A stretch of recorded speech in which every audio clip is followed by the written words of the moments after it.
saudara yang terkasih di dalam Tuhan Yesus Kristus.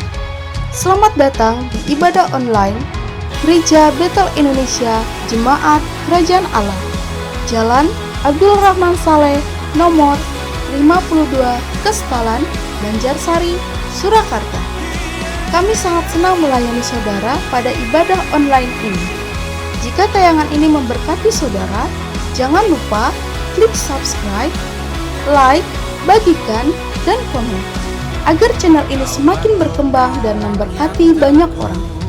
Jika saudara ingin memberikan persembahan untuk pekerjaan Tuhan di gereja kami, saudara bisa mengirimkannya melalui nomor rekening BCA 7350046229 atas nama GBI Abdul Rahman Saleh, atau saudara dapat memasukkan ke tempat persembahan di gereja. Hendaklah masing-masing memberikan menurut kerelaan hatinya, jangan dengan sedih hati atau karena paksaan, sebab Allah mengasihi orang yang memberi dengan sukacita, dan Allah sanggup melimpahkan segala kasih karunia kepada kamu, supaya kamu senantiasa berkecukupan di dalam segala sesuatu dan malah berkelebihan di dalam pelbagai kebajikan. 2 Korintus 9 ayat 7-8. Kami ucapkan terima kasih atas perhatiannya dan selamat beribadah. Tuhan Yesus memberkati. Shalom. Shalom. Mari siapkan segala kita. Kita meninggikan nama Tuhan.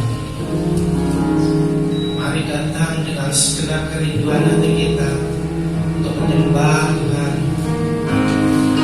Dan hati kita rindu Tuhan ada di tempat ini.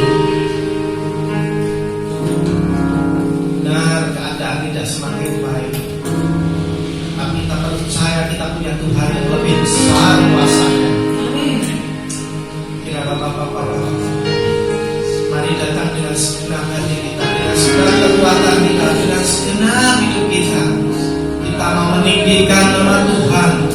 Kita mau meninggikan nama Tuhan. Kami bersyukur Tuhan punya Allah seperti Engkau, yang terus mendidik kami, menjaga kami, karena kami tidak bisa membayangkan kebesaran-Mu.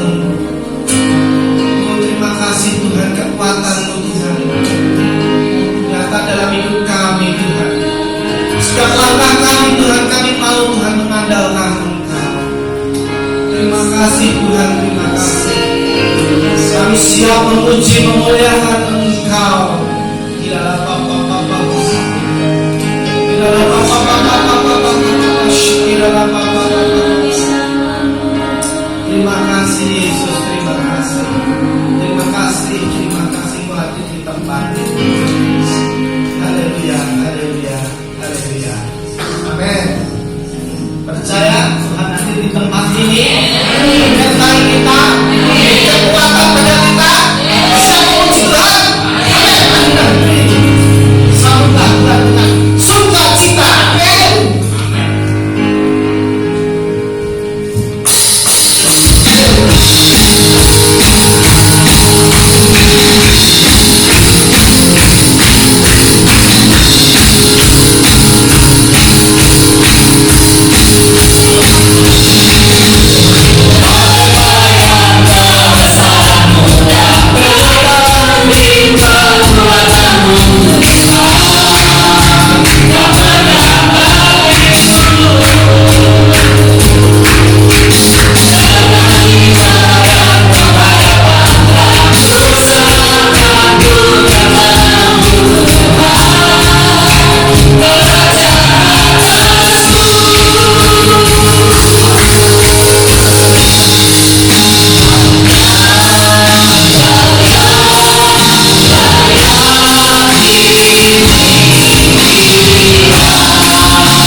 segenap kerinduan hati kita menyembah.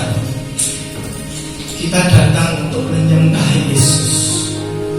Tujuan kita hanya menyembah Tuhan, meninggikan nama Tuhan, karena Dialah sumber kemenangan kita. Dialah satu-satunya yang dapat kita andalkan, dapat kita percaya. Jangan lihat keadaan, jangan lihat masalah, jangan lihat situasi saat ini. Pandang kepada Tuhan, pandang kepada Yesus. Dia satu-satunya yang dapat kita andalkan, satu-satunya yang dapat kita percayai, karena Dia Tuhan yang sanggup menyembuhkan, Dia yang sanggup memulihkan keadaan kita. Siap memuji Tuhan, menyembah Engkau Tuhan. Hati kita, hati kami Tuhan, rindu menyembah Engkau ya Rama ya Rama.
Pada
ada di bangsa kami.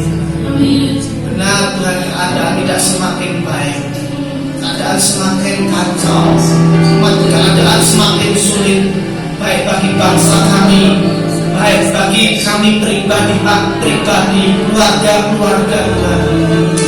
Kami rindu Tuhan, Kau ada, Kau hadir, Kau menjamah setiap kami, Kau memberi kekuatan kepada kami, melewatkan segala virus COVID-19 ini dari bangsa Indonesia. Kami Tuhan rindu saat ini Tuhan, saat ini curahkan kuasa-Mu, kuasa-Mu nyatakan Tuhan. Kalau nama Tuhan virus, kami tolak kuasanya. Kalau nama Tuhan segala virus segera lontar dari bangsa Indonesia. Kami percaya Tuhan, Kau hadir, Kau melenyapkan setiap virus ini Tuhan, supaya kami Tuhan mengerti setiap rencana dalam hidup kami. Kami tidak mengandalkan kekuatan kami, karena Kau satu-satunya yang dapat menolong kami, Kau satu-satunya kekuatan kami. Kami tidak boleh mengandalkan hidup kami sendiri, kekuatan kami Tuhan, tapi kami percaya punya Tuhan yang besar, punya Tuhan yang ajaib, punya Tuhan yang siap menolong kami. Terima kasih Tuhan, itu janji-Mu. Terima kasih, itu janji-Mu, kekuatan yang besar. Kami tidak akan mengandalkan hidup kami, karena siapa yang mengandalkan kekuatan manusia terkutuklah kami. Tapi kami mau mengandalkan Engkau Tuhan, yang kami percaya, yang dapat sanggup menolong kami, membebaskan kami, memberi kemenangan, memberi hiburan, memberi sukacita, memberi sejahtera. Terima kasih Tuhan, terima kasih. Kami siap memberikan persembahan kami. Terimalah dan sukacita, karena kami memberikan hadiah yang rindu, memberikan bagi Engkau. Pakai Tuhan untuk kemuliaan-Mu saja. Segala hormat, kemuliaan, kami sudah memuji Tuhan, menyembah Engkau, kami senangkan Tuhan. Berkat-Mu mengalir atas kami semua. Semua yang percaya, semua yang diberkati, katakan bersama-sama dengan mantap. Haleluya. Amin.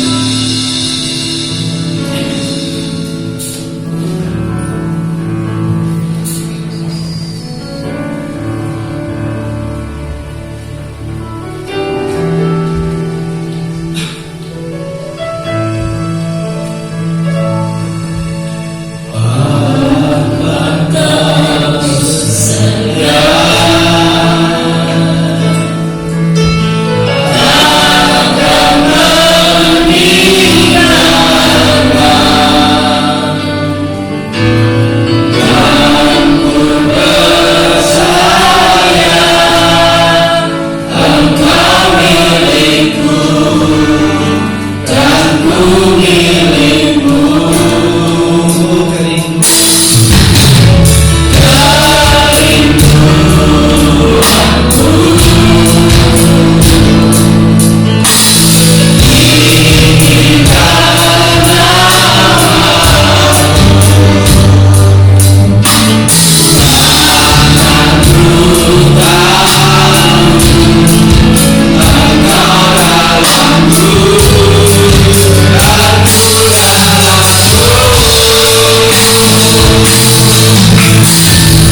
Bapa dengan limpahan kasih-Mu yang begitu luar biasa sekali.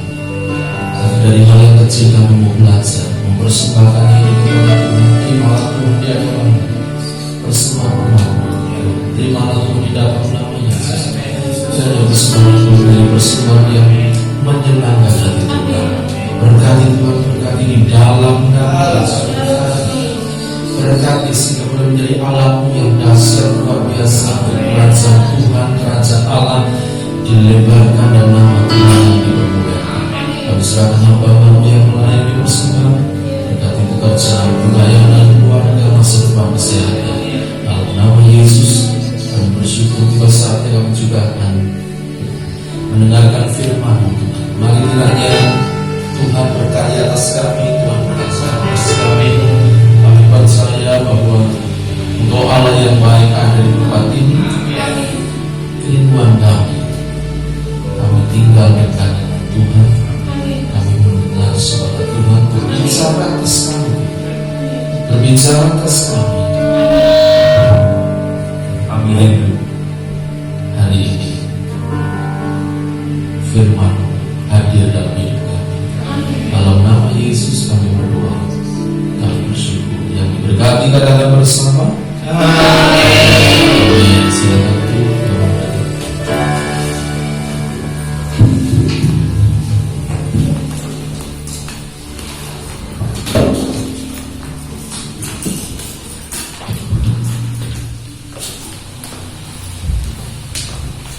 Shalom.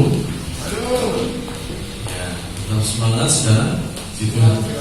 Sebelum kita akan masuk untuk belajar firman Tuhan, dengan firman Tuhan kita akan sekali lagi berdoa saudara. Hari ini kita akan berdoa untuk Leni yang hari ini sakit. Ya, saya dengar katanya gulanya naik ya. Selama ini tidak terdeteksi ada gula. Ada juga itu yang mau didoakan sama ada.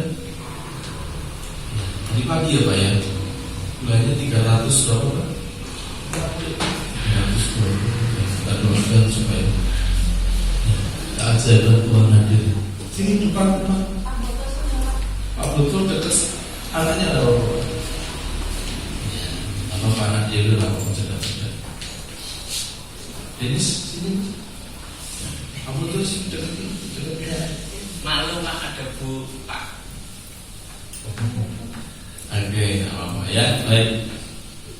Kita akan berdoa bersama. Mari kita berdoa. Bapak, firman-Mu berkata bahwa 2-3 orang bersekutu dalam nama-Mu, aku berhadir. Firman juga berkata kalau 2 orang sepakat meminta sesuatu, maka Tuhan akan melakukannya. Tapi lebih daripada 2 orang, kami lebih dari 3 orang hari ini bersepakat datang kepada Tuhan, bersepakat mohon. Kami percaya ini tidak menyimpang dari firman-Mu, ini kehendak Tuhan supaya kami semua diberkati, terlalu itu kami semua sehat. Saya berdoa untuk Bu Leni saat ini Tuhan yang ada di rumah. Di dalam nama Yesus kami percaya Roh Kudus hari sekarang hadir. Roh Kudus menyembuhkan, Roh Kudus memulihkan, kuasa darah Yesus Tuhan menyembuhkan. Kiranya Tuhan kami percaya gulanya normal dalam nama Yesus, normal dalam nama Yesus. Berdoa kiranya hari ini Roh Kudus saja yang mau bekerja dengan dahsyat Tuhan, sesuatu yang dahsyat sedang terjadi. Kami percaya api-Mu Tuhan hadir, Tuhan membakar hidupnya, Tuhan hatinya, imannya tetap menyala-nyala di dalam Tuhan. Kami percaya hari ini juga kuasa darah Yesus, biru Yesus hadir menyembuhkan hamba-Mu Tuhan di dalam nama Yesus. Sebagaimana namanya Hana adalah orang yang suka berdoa, hari ini kami percaya doa-doanya Kau dengar. Doa-doa kami juga Kau dengar. Kami minta hari ini, mari Allah Yehova Rafa, Engkau tabib kami yang ajaib, Engkau yang menyembuhkan. Tidak ada yang mustahil bagi Tuhan. Di dalam nama Yesus kami berdoa, kami percaya, kami melihat dan kami menerima. Di dalam nama Yesus kami berdoa dan bersyukur. Haleluya. Amin. Tuhan, ya, tetap sukacita di dalam Tuhan. Amin. Puji Tuhan. Mari kita buka Alkitab kita di dalam Kisah Para Rasul pasal yang keempat.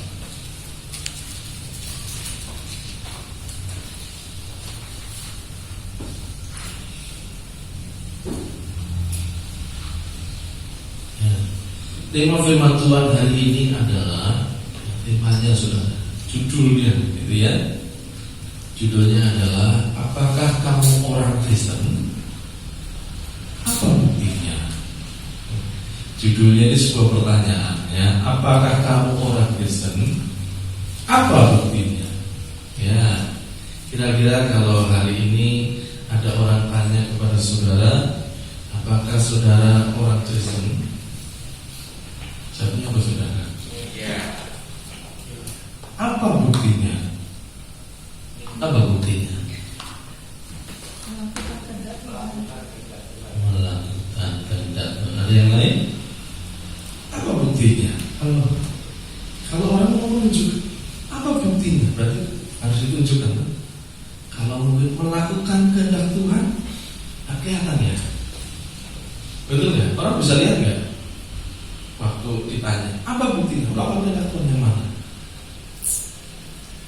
Ya, kalau ada orang bertanya, apakah kamu orang Kristen? Ya, saya orang Kristen. Apa buktinya? Dapatkah kita membuktikan bahwa kita orang Kristen? Mungkin kita boleh langsung keluarkan KTP kita. Ini KTP saya. Saya ini ditulis agamanya Kristen. Tapi itu di Indonesia, saudara. Kalau nggak salah, kalau di luar negeri KTP-nya nggak ada agama. Hanya nama, alamat begitu, saudara. Hanya Indonesia yang tercantum agamanya, saudara. Nah, mari kita akan hari ini kita akan belajar dari kehidupan orang-orang Kristen awal-awal ketika gereja Tuhan mulai muncul. Jadi ini orang-orang Kristen yang apa ya? Yang original, yang apa?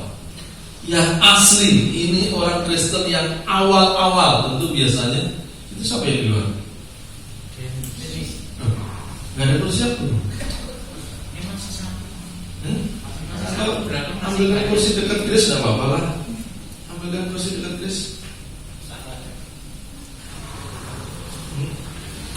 Atau di tengah-tengah sini, di depan pintu persis, gak apa-apa. Si Ambon kesini aja, Ambon.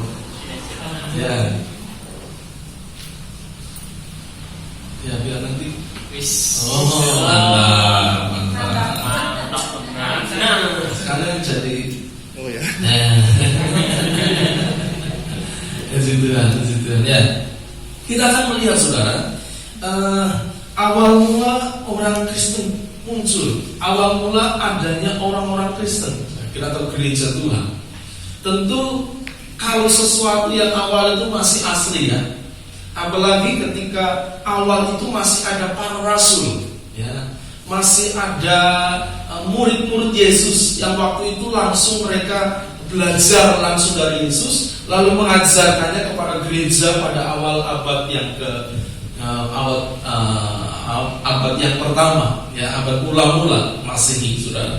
Jadi tentu nilai-nilai atau tentu pengajaran yang diajarkan itu orisinil ya. Kalau sekarang gereja semakin kesini ya, saya percaya masih ada orisinilitasnya, itu ada.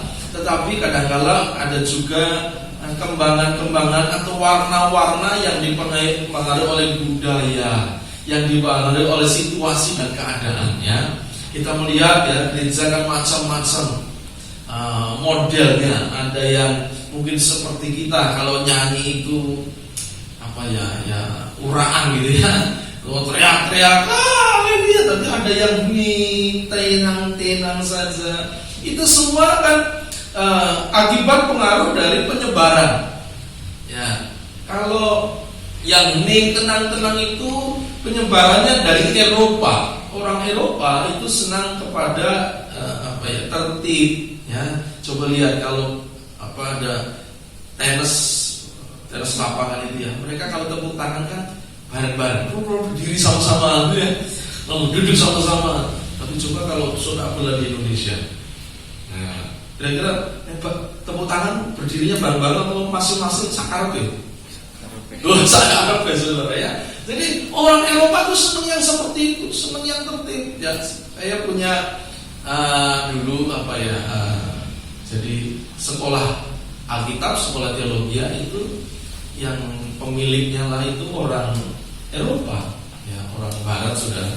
Itu semua ditata meskipun sederhana, tapi ditata bagus, semua bersih. Ya bahkan setiap hari itu jalan lorong itu ada yang ada kalau jam kerja bakti itu pagi dan sore itu ada yang bersih, jadi nggak ada satu rumput pun yang sempat tumbuh gitu, tumbuh sedikit, besok pagi masih disikat gitu ya. Jadi pakai sikat itu baja sama pakai arit gitu ya, dibersihkan. Orang Eropa senang yang gitu, ya, senang yang rapi, yang tertib. Maka gereja-gereja yang berkembang dari Eropa, ya, sending dari Belanda, dari mana, itu biasanya ya gereja itu akan menjadi gereja yang ibadahnya harus tertib, harus tenang gitu ya. Muncullah gereja-gereja GKJ, GKI gitu kan. Nah, tapi kalau kita gereja karismatik itu berkembang, terutama kan awal mula dari Azusa Street, Amerika. Apa yang terjadi? Di sana ada orang-orang negro yang dijamah Tuhan. Jadi ada seorang hamba Tuhan yang dia berdoa, lalu di jalan itu, Azusa itu, tiba-tiba lawatan Tuhan terjadi. Orang yang dulu angka kriminalitas itu tinggi, tiba-tiba karena lawatan banyak orang bertobat di situ, terutama orang-orang negro. Nah, orang-orang negro kan, sudah tahu kan orang-orang negro kalau nyanyi kan asik juga ya, gerakannya asik, bebas ya. Orang negro itu orang yang ekspresif, orang Amerika itu orang yang ekspresif. Makanya ketika gerakan karismatik bergerak akan terbawa, ya, muncul seperti kita gereja karismatik. Ya, pujian itu nggak bisa kita tenang. Orang kalau pujian tenang, diam, ya, itu rasanya kok les. Rasanya apa? Les ngantuk. Rasanya ngantuk, ya. Tapi kita sudah. Jadi gereja sekarang ada banyak rupa karena masing-masing melalui proses yang panjang mungkin, budaya mempengaruhi, juga kadang-kala tafsiran mempengaruhi, sehingga ada yang seperti ini, ada yang modelnya pakai mungkin minyak urapan, ada yang modelnya macam-macam saudara. Jadi itu sekarang mari kita akan melihat originalitas, kiranya apa sih yang terjadi, apa yang dilakukan oleh jemaat awal ketika para rasul membangun gereja Tuhan. Ketika gereja mulai berdiri, itu seperti apa warnanya, itu keadaannya seperti apa, sehingga kita bisa melihat, oh inilah orang Kristen ya, inilah keadaan orang Kristen. Jadi kalau kita baca Kisah Rasul pasal yang keempat, yuk kita baca dulu Alkitab kita, ayat yang ke-32 sampai ayat yang ke-37. Saya akan bacakan ya. Judul berikutnya adalah Cara Hidup Jemaat. Adapun kumpulan orang yang telah percaya itu, mereka sehati dan sejiwa, dan tidak seorang pun yang berkata bahwa sesuatu dari kepunyaannya adalah miliknya sendiri, tetapi segala sesuatu adalah kepunyaan mereka bersama. Dan dengan kuasa yang besar, rasul-rasul memberi kesaksian tentang kebangkitan Tuhan Yesus, dan mereka semua hidup dalam kasih karunia yang melimpah-limpah. Sebab tidak ada seorang pun yang berkekurangan di antara mereka, karena semua orang yang mempunyai tanah atau rumah menjual kepunyaannya itu, dan hasil penjualannya itu mereka bawa, dan mereka letakkan di depan kaki rasul-rasul, lalu dibagi-bagikan kepada setiap orang sesuai dengan keperluannya. Demikian pula dengan Yusuf yang oleh rasul-rasul disebut Barnabas, artinya anak penghiburan, seorang Lewi dari Siprus. Ia menjual ladang miliknya, lalu membawa uangnya itu dan meletakkannya di depan kaki rasul-rasul.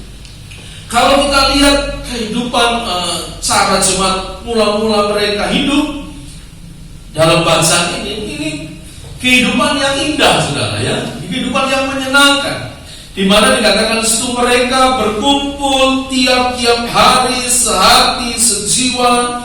Bahkan dikatakan mereka saling membagi, saling menopang satu dengan yang lain. Itu indah sekali, ya. Itu hal yang nampak. Dan ternyata, saudara, keindahan ini itu lahir bukan dari situasi keadaan yang normal, ya. Keindahan, contoh hidup yang baik ini tidak muncul dalam situasi kondisi yang normal. Karena kalau kita baca kisah para rasul ini, ya, kisah kehidupan jemaat mula-mula, ya, kita akan membaca bahwa pada waktu itu peristiwa ketika setelah Pentakosta, ya, pasal yang kedua itu terjadi Pentakosta, ya, pencurahan Roh Kudus. Saudara ingat, sejak zaman Yesus itu senantiasa dibenci oleh orang-orang Yahudi, khususnya para pemuka agama. Bahkan Yesus akhirnya dibunuh. Lalu murid-muridnya mereka berlari terpencar ke sana kemari, dan mereka hidup dalam ketakutan. Mereka berdoa di tempat yang terkunci karena mereka takut terhadap ancaman orang Yahudi. Jadi keadaan pada waktu itu bukan keadaan yang tenang-tenang saja, tapi keadaan dalam tekanan. Tekanannya apa? Bukan saja tekanan masalah mungkin disingkirkan, masalah mungkin tidak disukai, tidak. Tapi tekanannya ini berhubungan juga dengan nyawa. Karena kemudian muncul orang-orang Yahudi, pemuka-pemuka, mereka yang lalu mengejar anak-anak Tuhan, mengejar orang-orang percaya dan membunuh mereka. Sehingga muncullah satu tokoh yang bernama Saulus, yang pergi ke setiap kota untuk apa? Mengejar orang Kristen, menangkap orang Kristen, menyeret orang Kristen, dan membunuh orang Kristen. Salah satu orang yang dibunuh adalah orang yang bernama Stefanus. Jadi ini benar-benar situasi bukan situasi normal. Kalau sekarang zamannya new normal, ini abnormal, ya. Tidak normal. Kenapa? Saya percaya ketakutan begitu melanda orang-orang Kristen karena nyata di depan, ancaman nyawa itu nyata di depan. Hari ini kita juga mengalami, saudara, ya, ancaman itu nyata di depan. Adanya virus COVID-19, ya, membuat kita juga kadang-kadang dalam keadaan yang tidak nyaman, ya, keadaan yang kadang-kadang penuh ketakutan. Kita mau melakukan apa saja sekarang waduh takut. Minggu yang lalu sempat beredar di Solo katanya zona hitam, padahal nggak ada istilah zona hitam itu di dalam pemerintahannya. Ada zona hijau, zona kuning atau oranye, lalu zona merah. Ya, nggak ada zona hitam, itu hanya ada kalau salah satu tokoh yang ngomong saja, kemudian ada wartawan. Jadi zona hitam langsung keadaan benar. Ya, seolah-olah jadi takut, benar jadi takut. Ya, beberapa hotel ditutup. Ya, jadi keadaan memang kalau sekarang di Surabaya karena rapid testnya itu gencar, ditemukan banyak. Mungkin kalau di Solo itu rapid testnya, swabnya itu gencar, banyak juga, saudara. Ya. Ancaman di depan, ini juga ancaman nyawa di depan, ya. Ancaman di depan. Sama halnya yang terjadi kepada orang-orang percaya pada waktu, padahal mereka adalah orang-orang Kristen yang baru. Mereka baru saja terima baptisan Roh Kudus. Mereka baru saja percaya Yesus. Yesus mungkin dengar Injil mereka belum lama. Mereka orang-orang Yahudi yang baru bertobat. Ada kira-kira waktu Petrus berkhotbah itu kira-kira 3.000 orang bertobat. Bayangkan, saudara, tiba-tiba ada 3.000 orang Kristen baru. Waktu itu gak ada gereja, ngumpul 3.000. Kira-kira saudara bisa mikir, ini terus nih caranya ibadah. Bisa nggak mikir? Ada nggak gedung yang bisa menampung 3.000? Padahal kalau mereka ketahuan ibadah orang Kristen, pasti mereka akan ditangkap. Pastinya orang menjadi taruhannya. Kira-kira bagaimana saudara? Gimana ya? 3.000 itu banyak apa sedikit? Banyak. Oh banyak loh. Banyak. Mereka saja kumpul 12 orang atau 120 orang itu di loteng itu sudah cukup banyak. Itu waktu peristiwa Pentakosta. Lalu 3.000 orang bertobat. Saya pikir karena jumlah yang begitu banyak, membangun komunitas persekutuan Kristen ini pasti tidak mudah karena jumlah yang begitu banyak. Kalau 10-20 orang masih mudah, saudara. Ya paling nggak pakai rumahnya siapa. Ini tiba-tiba kalau mau bangun gedung untuk 1.000 saja berapa lama? Kira-kira berapa lama? Ya kalau zaman sekarang cepat ya saudara. Tapi zaman dulu bangun gedung itu pasti lama sekali. Coba kalau sudah ada Pak Menteri dibantu ya Pak ya. Bikin kuda-kudanya. Nah, jadi karena keadaan yang seperti itu, lalu mereka mulai berkumpul kelompok-kelompok kecil di rumah-rumah karena mereka memang tidak bisa beribadah bersama dalam jumlah yang besar. Ya, dari 3.000 kemudian berkembang menjadi 5.000. Ini jumlah yang tidak sedikit. Nah, tentu kalau kita pikirkan sekarang itu juga pusing juga ya. Tiba-tiba jumlahnya banyak. Kalau zaman sekarang mungkin mau sewa tempat banyak, tapi nggak gampang. Sekarang saudara ada yang mau nikah juga kan susah, nggak bisa kumpulkan banyak orang. Nah, gereja-gereja yang besar juga susah saudara ya. Mau ibadah harus ada yang pakai pendaftaran online gitu ya, daftar, dapat tiketnya gitu ya, supaya diatur jumlahnya nggak melebihi kapasitas yang sudah ada saudara. Lalu secara demografi keadaan pada waktu itu gereja mula-mula dimulai dari sebuah tempat di Yerusalem.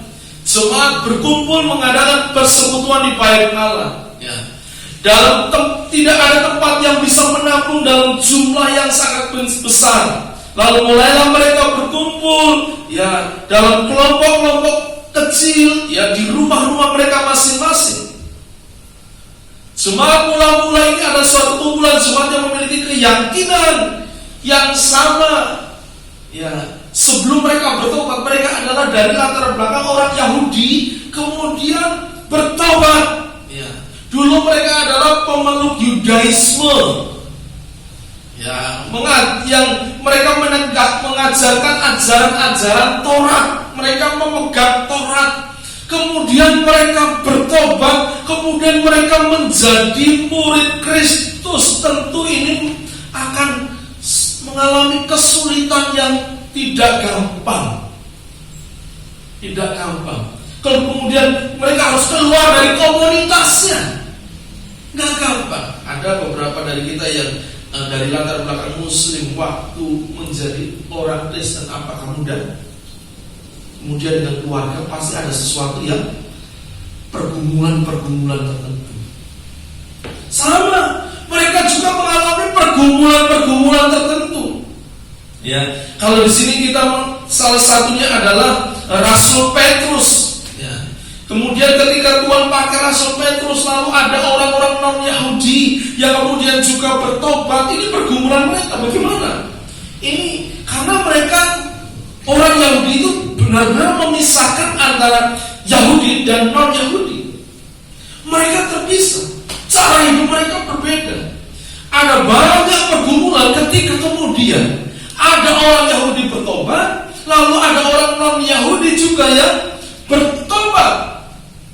Lalu kemudian mereka harus berkumpul. Gak gampang. Ini pergumulan. Waduh, biasanya mungkin ya merasa Yahudi merasa kudus, lalu orang yang ini kafir, ini orang apa ya harus yang bukan milik Tuhan. Lalu tiba-tiba mereka harus duduk bersama, beribadah bersama, sebuah pergumulan yang hebat. Lalu Bukan hanya itu yang tadi saya katakan di depan, mereka mengalami aniaya yang luar biasa berat pada waktu itu. Siapapun yang mengakui Yesus sebagai Mesias, sebagai Tuhan, akan dikucilkan. Bukan hanya akan dikucilkan, bahkan pemerintah Romawi menganggap mereka yang percaya Yesus adalah Tuhan, mereka adalah menentang Kaisar, karena bagi orang Romawi Kaisar dianggap sebagai Tuhan. Berarti ini menganggap Yesus itu saingannya Kaisar. Tentu mereka akan juga menganggap kita orang-orang percaya itu sebagai pemberontak. Ini keadaan yang sulit oleh pemerintah pada waktu itu. Romawi juga ditekan, oleh orang-orang Yahudi juga mungkin disingkirkan, juga mungkin ada orang-orang Yahudi yang mencoba mungkin menangkap dan membunuh mereka.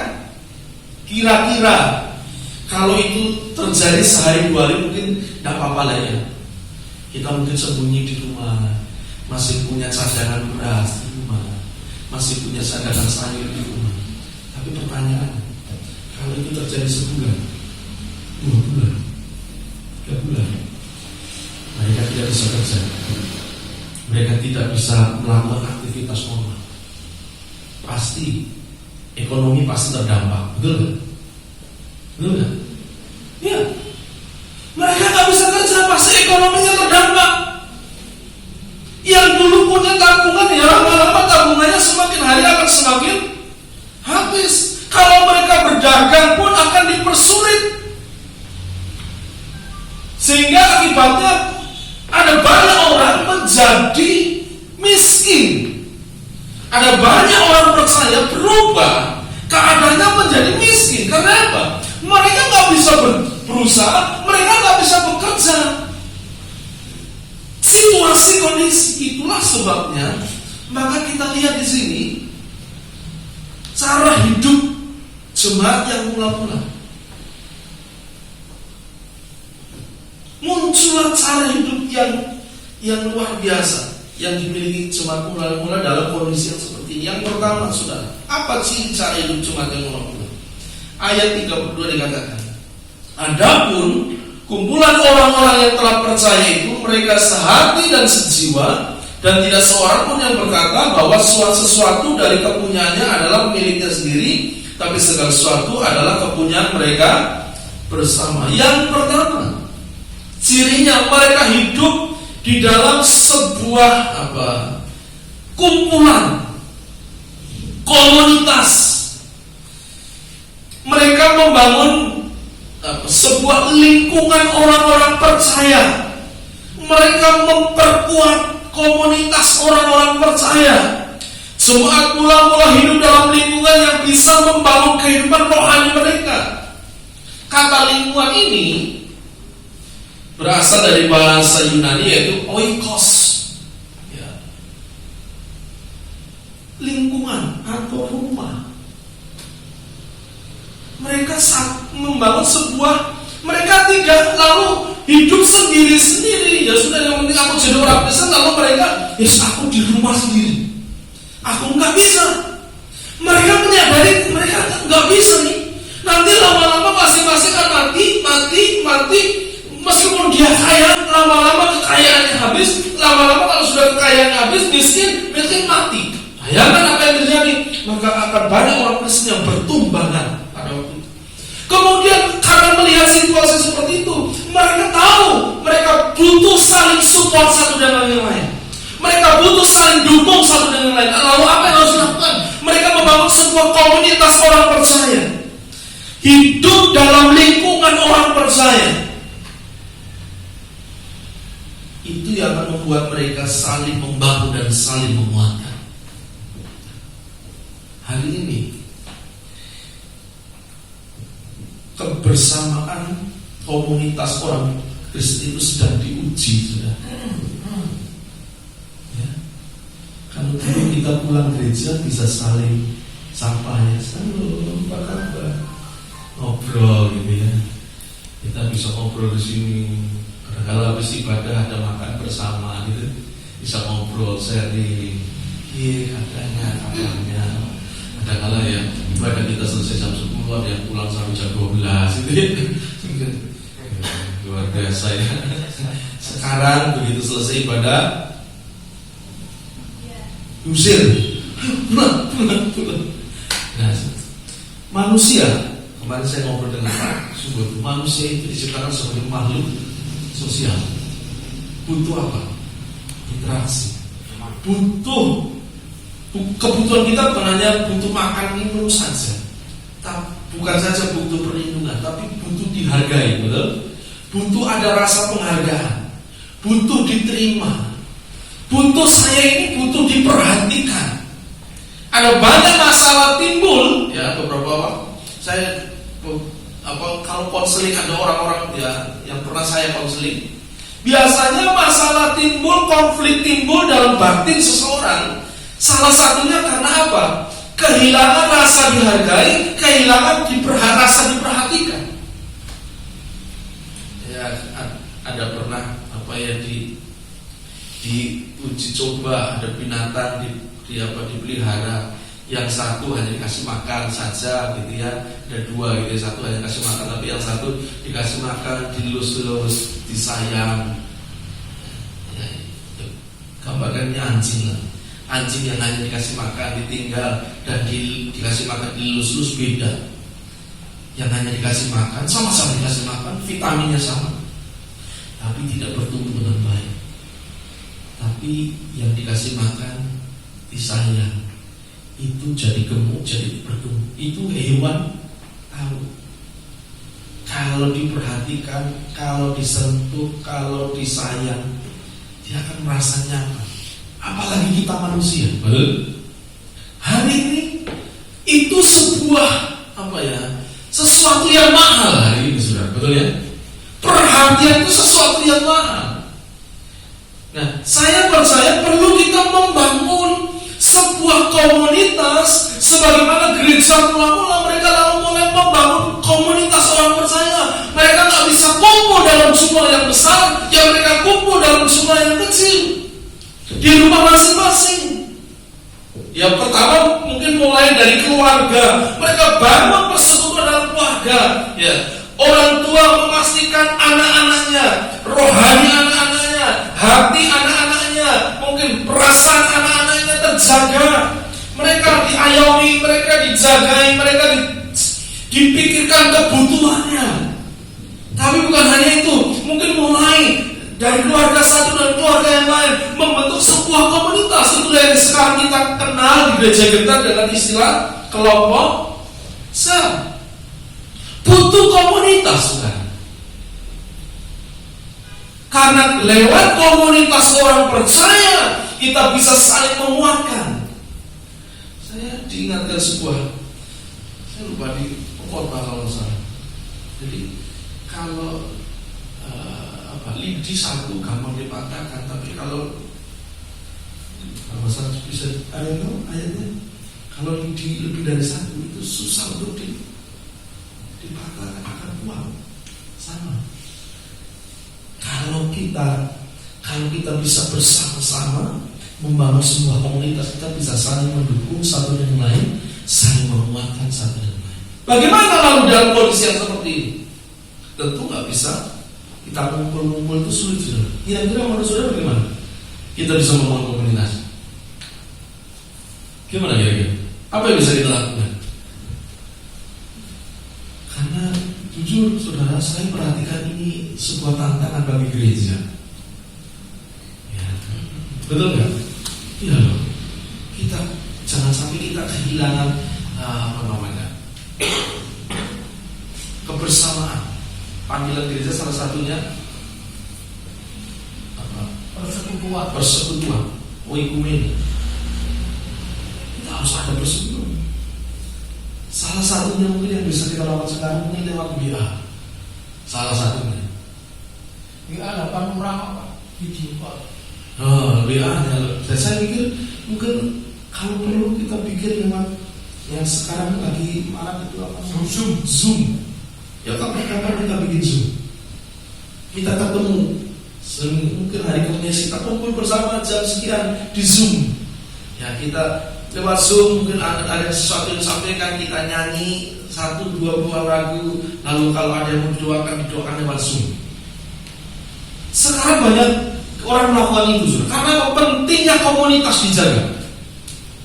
Amin. Ya, kita nggak bisa hidup sendiri. Sebulan 2 bulan bisa, tapi kalau ini berjalan begitu lama, bisakah kita sanggup? Zaman gereja mula-mula supaya mereka kuat, supaya mereka tahan menghadapi aniaya yang begitu berat, keadaan yang begitu berat. Mereka menciptakan komunitas yang kecil-kecil. Mereka ciptakan komunitas. Mungkin saudara cuma mulai Zoom atau WA itu pakai video call dengan beberapa jemaat lah. Kan bisa 8 atau 4 ya. 8. Kalau yang sekarang bisa 8 orang, bikinlah Zoom. Mulai kelompok mana, bikin 8 orang. Ya, nanti kumpul anak-anak yang anak-anak muda bikin Zoom. Ya, jangan hanya masing-masing handphone game-game terus ya di rumah ya, masing-masing saudara. Coba ciptakan itu. Karena apa? Lewat persekutuan kita akan bisa saling menguatkan satu dan yang lain. Kalau di rumah kan kita nggak usah pakai ini ya, betul nggak? Gampang enak ngomong. Yang kedua saudara, ciri hidupnya. Ya, dari ayat yang kedua ini dikatakan begini: mereka sehati dan sejiwa. Dikatakan mereka jemaat itu mereka berkumpul lalu mereka sehati dan sejiwa. Jika kita hidup dalam komunitas lingkungan orang percaya, maka kita akan semakin dipererat, disatukan, baik melalui hubungan kita dengan saudara-saudara seiman maupun hubungan kita dengan Tuhan. Lalu yang penting adalah adanya kesatuan hati. Ketika mereka berkumpul membentuk komunitas, mereka mulai bersehati, sejiwa. Ketika mungkin ada yang lemah, mulai saling mendoakannya di dalam. Mereka mendoakan, ayo tetap kuat, ayo tetap semangat, ayo tetap percaya Tuhan, pasti Tuhan buka jalan. Mereka nggak cuek tuh satu dengan yang lain. Karena adanya komunitas, mereka ngerti kondisi hati, mungkin temannya, saudaranya, mungkin orang percaya yang lain yang satu komunitas itu mereka ngerti. Oh, butuh dukungan loh. Oh, saya lagi sakit ini, mungkin. Oh, saya kok tiba-tiba hangat badannya. Kalau orang sekarang kalau hangat itu horor sudah. Benar? Sudah harus mulai tubuh saudara mulai apa? Roto hangat sih kan horor ya mas. Waduh, jangan-jangan saya kemarin apa ya? Oh tahu-tahu istri saya pakai kipas angin paling bater. Kita kecilin sudah nggak kuat pakai kipas angin. Ya, saya biasa begitu pakai kipas angin bangun-bangun tubuh saya atau meriang-meriang sih. Saya bangun malam jam berapa? Jam 12. Saya di sini, saya harus kembali doa lagi. Saya persiapan, lalu saya masuk kamar, saya berdoa sebentar, lalu saya istirahat lagi. Kalau sudah mulai tubuh nggak enak, nggak nyaman, mulai pikiran macam-macam. Nah, saudara kita kan perlu, sudah mulai ketika kita merasa seperti itu, ya nggak usah takut juga. Oh, nanti jangan-jangan aku dianggap ini terdampak COVID-19 karena itu kan jadi stigma yang nggak enak. Tapi coba share, Pak tolong doakan, iki anakku kok awalnya orang enak. Yuk kita doakan 2-3 orang berdoa besar kuasanya. Amin. Amin. Sehati, sejiwa karena mereka hidup dalam komunitas orang percaya. Jangan kehilangan komunitas saudara. Meskipun keadaan boleh sekarang social distancing, tapi jangan kehilangan untuk kita punya komunitas orang percaya. Yang ketiga, selain mereka, yang kedua mereka hidup sehati, sejiwa. Yang namanya sehati, sejiwa artinya apa yang kamu rasakan ya aku rasakan. Apa yang kamu sedang pikirkan ya jadi beban pikiranmu. Sehingga ketika saya punya beban berat, ada yang ikut memikirkan jadi ringan. Berat sama dipikul, ringan sama dijinjing. Akan lebih ringan loh saudara. Ya mari hari ini ya. Jangan curhatnya ke orang lain saudara. Curhat ke teman komunitas saja, itu lebih aman. Tapi kalau kita satu komunitas harus jaga Tapi kalau saudara kita sharing, kita bocor, cerita kepada orang lain. Jebule ini, waduh repot saudara ya. Tapi saya percaya di sini nggak ada itu, adanya di mana? Kita wamamu di gua-gua di sana saudara ya.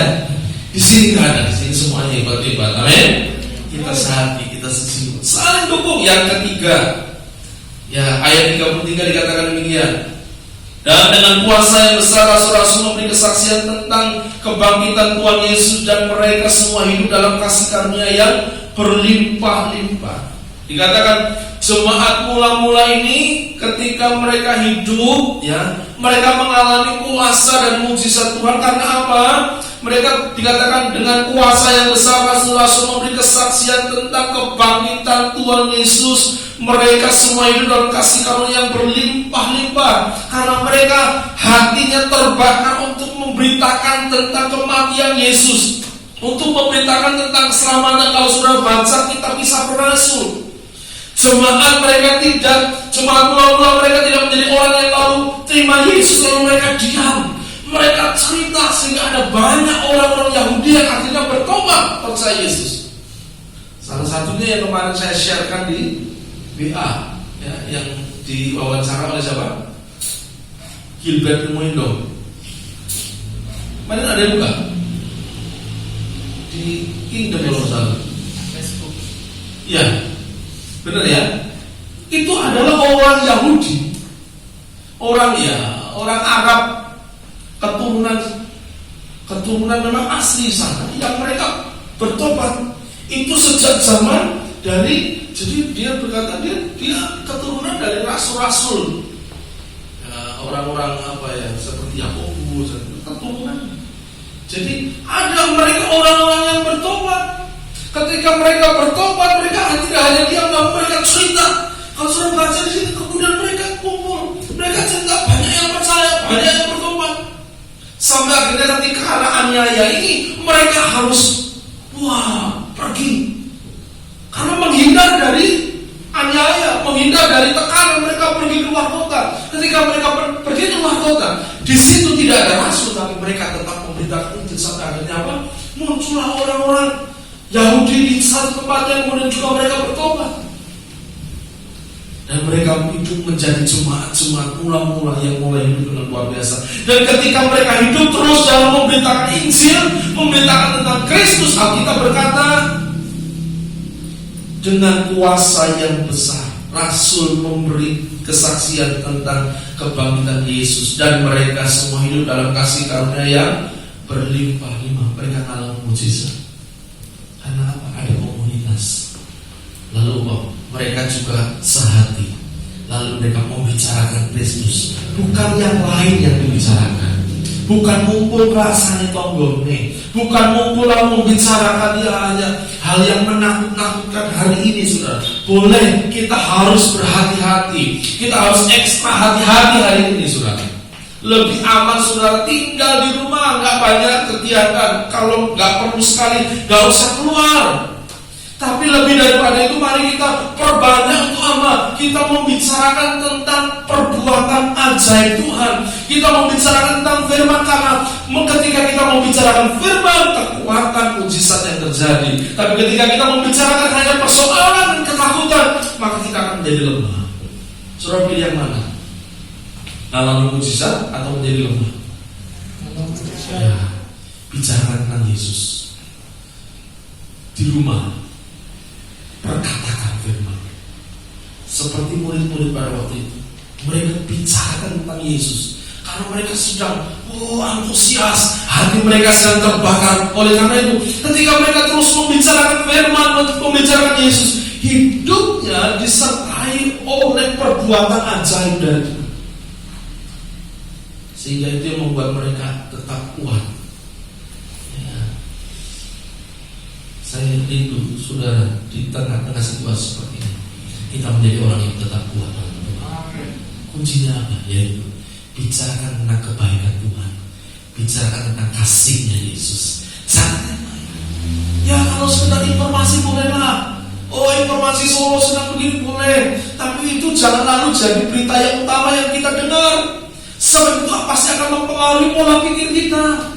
Tapi kalau Yesus, keajaiban kasihnya itu membuat hati kita damai. Kalau hati kita, kepala kita damai, pikiran kita ayem, hati kita damai, imunitas saudara juga akan mantap, saudara. Betul? Tapi kalau kita dikuasai oleh ketakutan, khawatir, imunitas kita juga turun. Mari kita coba ciptakan komunitas, ciptakan kesehatian, lalu mulai bicarakan tentang Yesus. Kita sama-sama ngomong tentang firman ini. Yang keempat, ayat 33 dikatakan ya. Dikatakan, mereka semua hidup dalam kasih karunia yang berlimpah-limpah. 34, sebab tidak ada seorang pun yang kekurangan di antara mereka. Dalam keadaan yang seperti itu, tidak ada seorang pun yang kekurangan di antara mereka. Kenapa? Karena semua orang yang mempunyai tanah atau rumah menjual kepunyaannya itu, dan hasil penjualan itu mereka bawa dan mereka letakkan di depan kaki rasul-rasul, lalu dibagi-bagikan kepada setiap orang sesuai dengan keperluan. Demikian pula Yusuf yang oleh rasul-rasul disebut Barnabas, artinya anak penghiburan, seorang Lewi dari Siprus. Ia menjual ladang miliknya lalu membawa uangnya itu dan meletakkannya di depan kaki. Saudara, cara hidup ini bukan hanya di Yerusalem, kemudian ini berkembang. Kalau saudara baca gereja mula-mula itu mereka saling dukung satu dengan yang lain. Dengan kebaikan hati mereka mulai mempengaruhi orang sekitarnya juga untuk saling berbagi. Kalau hari ini kita sedang dibingungkan dengan virus yang menyebar luar biasa, gampang menular. Sekarang kita tularkan juga yang semakin luar biasa. Seperti virus, yaitu apa? Virus kebaikan hati, virus untuk saling berbagi satu dengan yang lain, untuk saling memperhatikan satu dengan yang lain.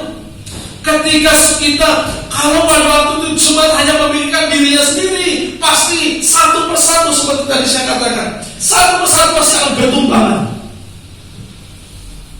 Ketika habis, lalu apa? Ya sudah selesai.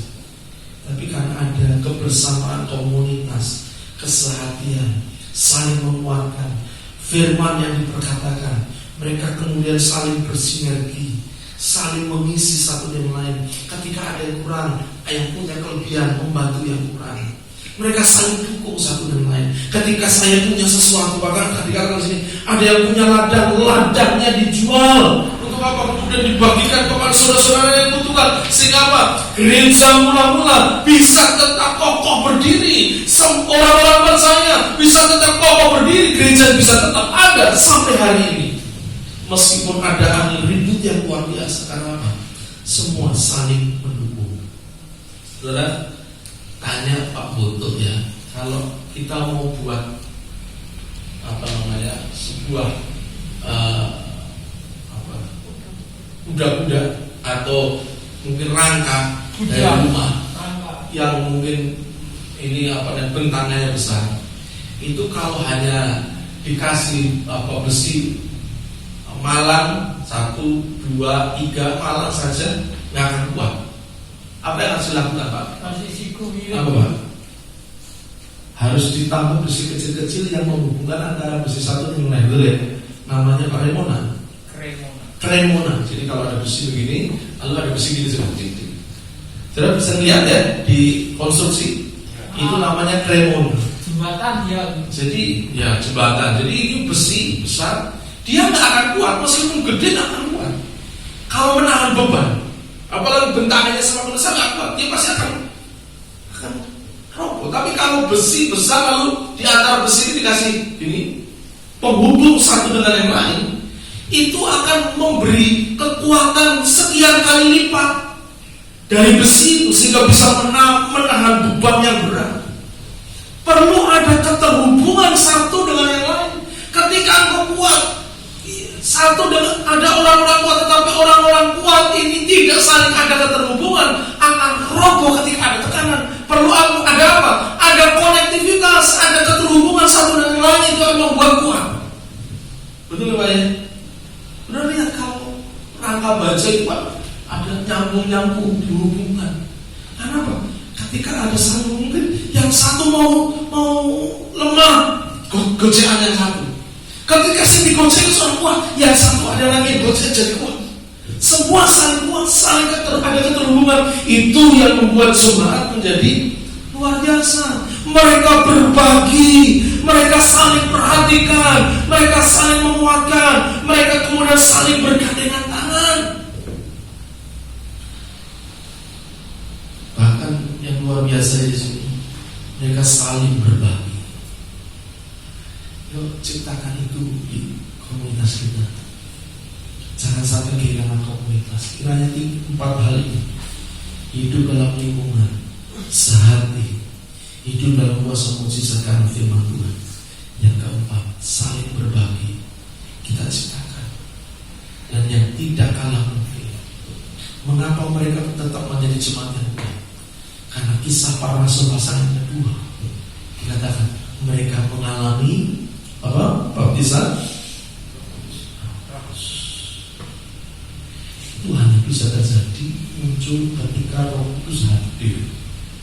Orang tidak lagi ego, tapi hati mereka dilembutkan untuk bisa menerima satu dengan yang lain, untuk bisa mendukung satu dan lain, itu karena karya Roh Kudus. Mereka kuat, mereka tetap teguh sampai akhirnya Injil diberitakan sampai hari ini. Hari ini saudara, saya rindu kiranya ciri hidup jemaat mula-mula ini menjadi ciri hidup kekristenan kita hari ini. Jadi kalau ada orang bertanya, apakah kamu orang Kristen? Ya, apa buktinya? 4 ciri harus sudah orang akan lihat, oh iya, punya persekutuan, punya komunitas, sehati, sejiwa dengan orang-orang Kristen yang lain, mengalami kuasa mujizat karena memperkatakan hidupnya, oh iya, nggak hidup sakar dewi, tapi hidupnya ada dalam firman. Yang keempat, saling support satu dengan lain. Hari-hari ini saya bersyukur saudara, banyak gereja mulai sekarang, ya, anak-anak Tuhan mulai mereka saling support. Cuma kadang-kadang memang kita itu orang Kristen, bukan orang Kristen saja, manusia itu cenderungnya istilahnya kalau zaman dulu ada istilah angkat-angkat apa? Nek pas awal-awal coba lihat kegerakan mulai pas awal-awal corona ini, di mana-mana ya. Wah, ada pendeta ini ngumpul, Pak kasih bantuan. Begitu lama-lama kekuatan itu ya lemah, saudara. Sekuat-kuatnya orang kalau terus melakukan sendiri akan butuh apa yang kita sanggup gandengan. Anak-anak Tuhan saling gandengan, karena kita nggak ngerti pandemi ini sampai kapan. Sekolah saja diliburkan sampai Desember kalau mungkin. Kalau kamu lihat keadaannya seperti ini terus, mundur lagi sudah. Ya, sampai kapan? Nggak tahu, guru sampai kapan? Saya minggu-minggu ini saya dampingin saya sudah. Ya, visitasi, ya saya mau hati-hati, harus jaga jarak, harus hati-hati. Karena ya murid-murid yang sampai rumahnya itu atau suruh di sana mana-mana, arah ke tubuh botol masuk, waduh sudah. Ya, inilah keadaan kita. Kalau kita nggak hati-hati, kita akan jadi lemah. Kita akan kehilangan kuat. Sehebat-hebatnya saudara, kuatkan seperti besi, dia kalau sendirian saja terus terima beban. Meleong juga. Butuh apa? Konektivitas, keterhubungan satu dengan lain, saling berbagi, saling berbantu satu dengan lain. Hari ini saudara, sebelum saya akhiri, saya ingin berdoa. Saya minta Tuhan urapi kami itu seperti jemaat mula-mula, supaya mereka tidak hanya mereka lalu jadi orang percaya, tapi hidup mereka menyala-nyala. Butuh pengurapan dari Tuhan. Saya akan mengurapi, cuma saya berpikir saya tidak mungkin menyentuh saudara, ya, karena itu dilarang. Tapi nanti saya akan mulai saudara maju satu-satu. Saya akan ini ada saya itu saudara dari Israel. saya tempatkan di sini. Nanti saudara taruh tangan saudara taruh di batuk saudara ya. Ya, saya berdoa hari ini kiranya pengurapan Tuhan memberikan kepada saudara damai sejahtera, kekuatan menghadapi situasi. Yuk pemain musik maju ke depan. Naikkan pujian. Bila rohmu bekerja, tak ada yang mampu. Mari singer pemain musik solid dan masuk.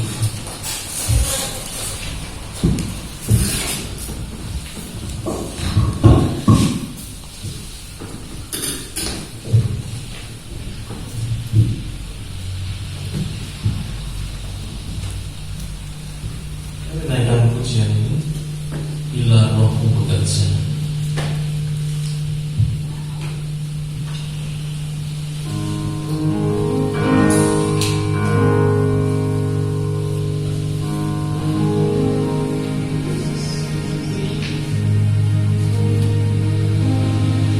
Bila rohmu bekerja,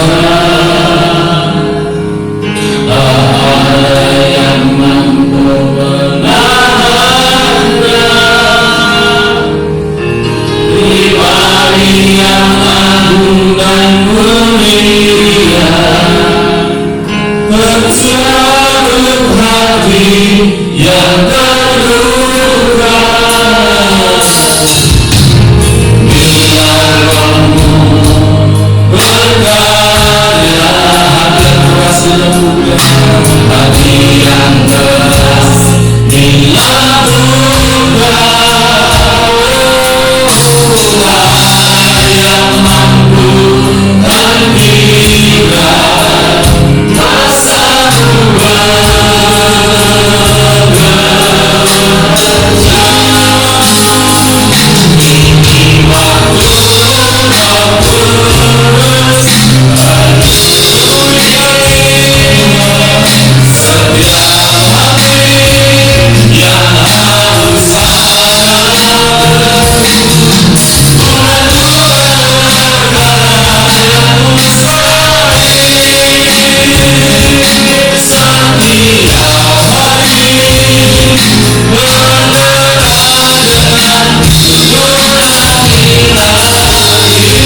Tuhan, ini waktu.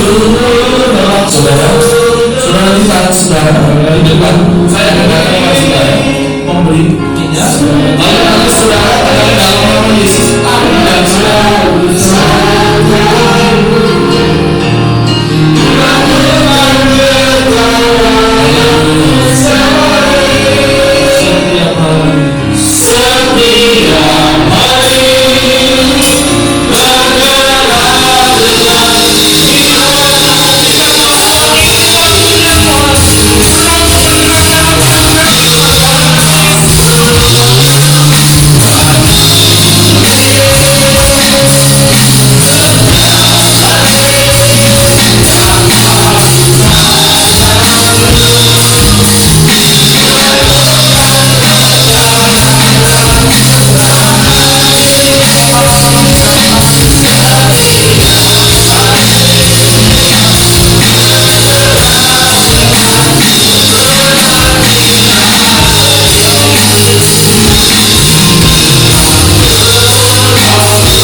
dengan tuntunan Tuhan. Mereka menjadi satu komunitas yang kuat. Mereka menjadi orang-orang yang sehati.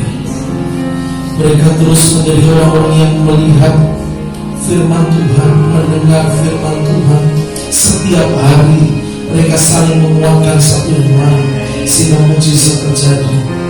Mereka menjadi orang-orang yang berani untuk saling berbagi karena Roh Kudus yang bekerja luar biasa. Saya percaya Tuhan akan bergerak memberikan tuntunan ilahi untuk kita bisa melewati keadaan ini.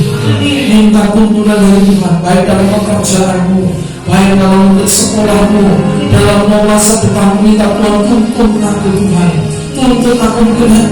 Kita akan kadang-kadang melihat situasi yang belum tidak jelas, situasi yang masih gelap, situasi yang tidak menentu yang akan membuat kita bingung. Tapi hari ini Roh Kudus hadir dalam hidupmu. Pengurapan itu akan mengajar engkau, pengurapan itu akan menuntun engkau, pengurapan itu akan terus memberitahukan kepadamu jalan-jalan. Roh Kudus itu akan bicara dalam hidupmu, Roh Kudus itu akan bekerja dalam hidupmu. Jangan pernah menjadi takut, jangan pernah menjadi takut untuk melangkah. Asal kau sudah tahu, kau sudah berdoa, dan kau tahu ada tuntunan Tuhan, terus berjalan, kau akan bukakan pintu-pintu yang tertutup akan dibukakan oleh Tuhan. Keajaiban akan terjadi dalam hidupmu, kemustahilan akan terjadi dalam hidupmu. Kau terus bergerak, kau tidak akan berhenti, kau terus bergerak, bergerak, menjadi orang-orang yang bergerak pada Tuhan. Karena itu penguasaan dalam Tuhan, di dalam nama Yesus. Tuhan yang ada dalam tuntunan Roh Kudus tidak akan pernah berhenti.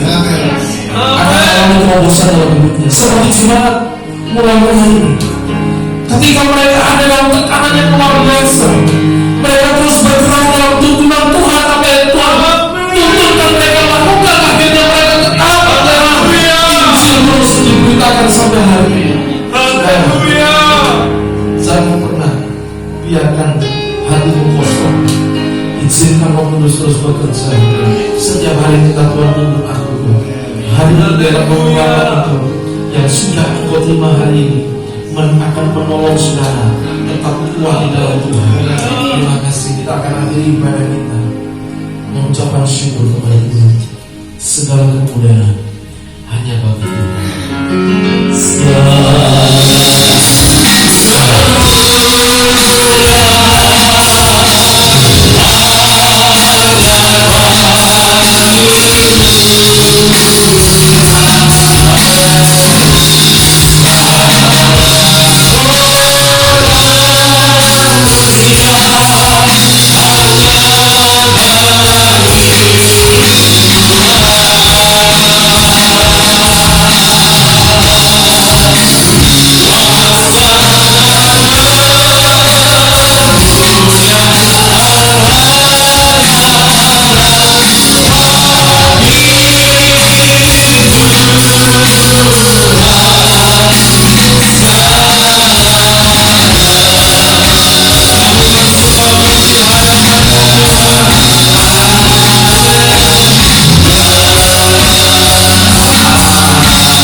Luar biasa bersama dengan Tuhan.